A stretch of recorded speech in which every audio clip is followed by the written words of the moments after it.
Hello students and welcome back to our channel excellent learning point. तो बच्चों, आज की इस वीडियो में हम क्लास 10th का वर्कशीट नंबर 82 डिस्कस करने जा रहे हैं।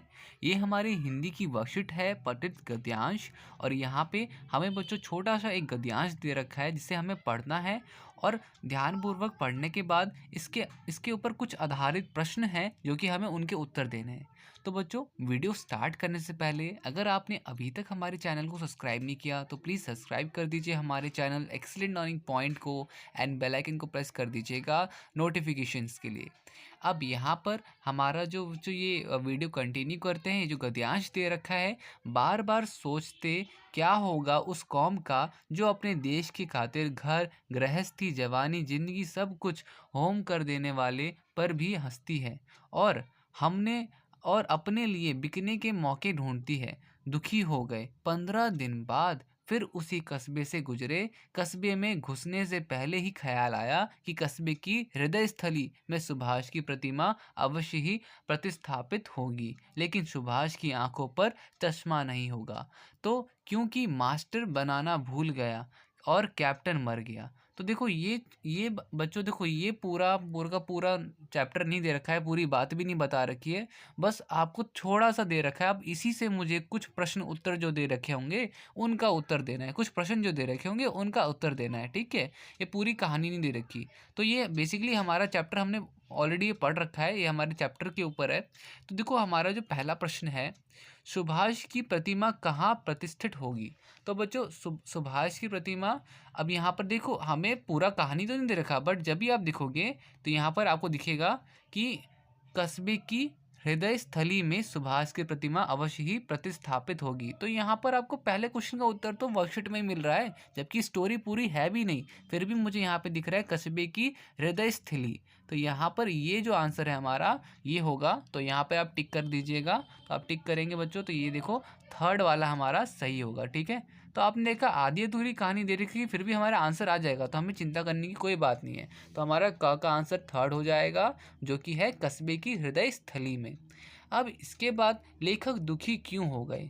लेखक दुखी क्यों हो गए? सुभाष की प्रतिमा ना देखकर, राष्ट्रीय भक्तों का मजाक उड़ाए जाने के कारण, या फिर मास्टर द्वारा चश्मा ना बनाए जाने की भूल के कारण, या उपरोक्त सभी। तो बच्चों देखो, दुखी क्यों थे वो? राष्ट्रीय भक्तों का मजाक उड़ जाने के कारण, ठीक है। क्या बच्चों?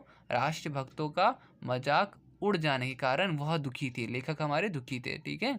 तो ये ख हमारा हो जाएगा। इसके बाद बच्चों ग पे आते हैं। ग वाला हमारा क्या है वो देखते हैं। कितने दिन बाद उस कस्बे में लेखक गुजरे? 10 दिन बाद, 15 दिन बाद, 20 दिन बाद, या 30 दिन बाद। तो देखो बच्चों, यहाँ पर वैसे तो हमारा आंसर 15 दिन होना चाहिए, क्योंकि देखो हमने वर्कशीट में पढ़ा है कितने दिन बाद, 15 दिन बाद उसी कब्जे से गुजरे, कस्बे से गुजरे। तो कितने दिन बाद बच्चों? 15 दिन, ठीक है। तो हमें तीसरे प्रश्न का भी उत्तर मिल जाता है, ठीक है। तो देखो यहाँ पर हमारे दूसरे प्रश्न की वो सारे लोग हंस रहे थे, तो यही सारी चीज़ें। सेकंड का आंसर, लेखक क्यों दुखी थे? तो राष्ट्रभक्तों का मजाक उड़ाए जाने के कारण ये सब दुखी थे।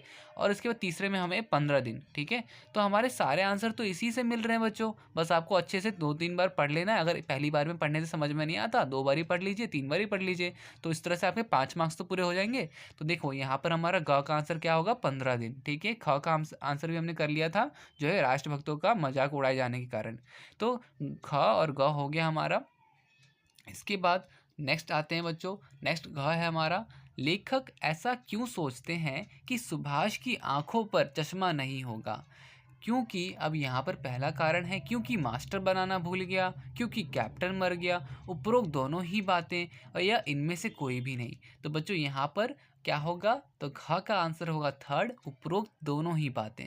सबसे पहला कारण था मास्टर बनाना भूल गया था, और दूसरा कारण एक और था कि कैप्टन मर गया था।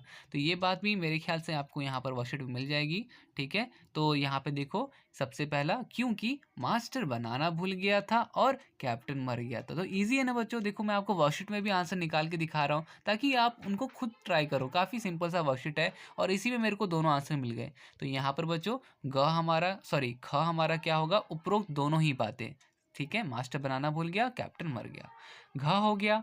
घ होने के बाद लास्ट बच्चों हमारा है प्रस्तुत गद्यांश में। गद्यांश के लेखक हैं। अब लेखक कौन है बच्चों? तो स्वयं प्रकाश, ठीक है, कौन है बच्चों? स्वयं प्रकाश। ना ही प्रेमचंद्र जी, ना ही आलोक धनवा, ना ही सुभाष चंद्र बोस। यहाँ पर क्या होगा? फिफ्थ का आंसर होगा सेकंड, स्वयं प्रकाश। ठीक है, तो ये था बच्चों, मैंने देखो आपको करके भी दिखाया खुद से, क्या कहते हैं। अब देखो पांचवें प्रश्न का उत्तर, अगर आपको चैप्टर का नाम पता हो, आपके कौन से चैप्टर में से है, उसका लेखक का नाम तो आपको ध्यान में रखना पड़ेगा। तो पांचवें का आंसर तो आपको नहीं मिलेगा, और कभी कभार दिया भी होता है, बट वैसे बाकी चार को तो आपको मिल गए। ठीक है, बाकी चार मैंने आपको दिखा दिए किस तरह से हमें वर्कशीट में से ही ढूंढ के निकालने हैं। तो ये सारा कुछ हो गया बच्चों। वीडियो अच्छी लगी तो प्लीज़ लाइक शेयर कमेंट ज़रूर कीजिएगा, और आज की वीडियो में इतना ही। मिलते हैं नेक्स्ट वीडियो में, तब तक के लिए bye bye and take care.